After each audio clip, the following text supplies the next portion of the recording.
আমাদের অ্যাডভোকেট সাইফুল ইসলাম আলিফ ভাইকে হত্যা করা হয়েছে। আপনার একজনকে হত্যা করে আমাদেরকে ভয় দেখিয়ে লাভ নাই।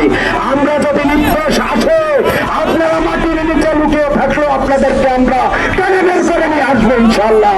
তাই সরকার মহোদয়ের কাছে আমাদের অকুল আবেদন, আমাদের নেতৃবৃন্দ যে কর্মসূচি দিয়েছে অনতিবিলম্বে ইসলামকে জন্য সংগঠন হিসেবে বাংলাদেশে নিষিদ্ধ করতেই হবে, করতেই হবে, করতেই হবে। দাদা ডাক্তার মোহাম্মদ নাসিরউদ্দিন। আলহামদুলিল্লাহ নাহমাদু ওয়া নুসাল্লি আলা রাসূলিল কারীম। সংগ্রামিত তৌহিদি জনতা, আজকের এই মসজিদ চত্বরে আমরা যে উপস্থিত হয়েছি এ বিষয়ে কি আপনারা সবাই স্পষ্ট আছেন?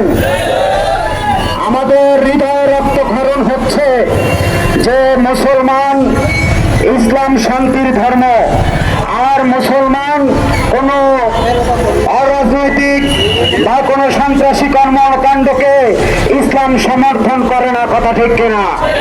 কিন্তু সাম্য, মানবিক মর্যাদা, সামাজিক ন্যায় বিচার প্রতিষ্ঠা একমাত্র ইসলামের মূল মেরুকরণ।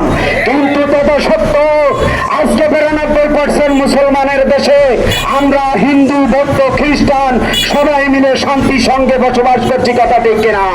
কিন্তু আমরা জানতে চাই এই শান্তির ধর্ম ইসলামকে জেনেও যদি আপনারা আমাদের দুর্বলতাকে, সরলতাকে দুর্বলতা ভাববেন, তবে এটা ভুল করবেন।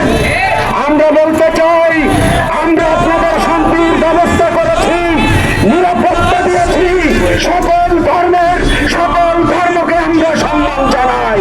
কিন্তু আমাদের মুসলমান ভাইদেরকে আমাদের যখন ইসলামের উপরে আঘাত আসে, যখন আমাদের মসজিদের উপরে আঘাত আসে, তখন আমরা কোনো দল মত চিনি না, কথা ঠিক না। তখন বিএনপি নয়, তখন আওয়ামী লীগ নয়, তখন জাসদ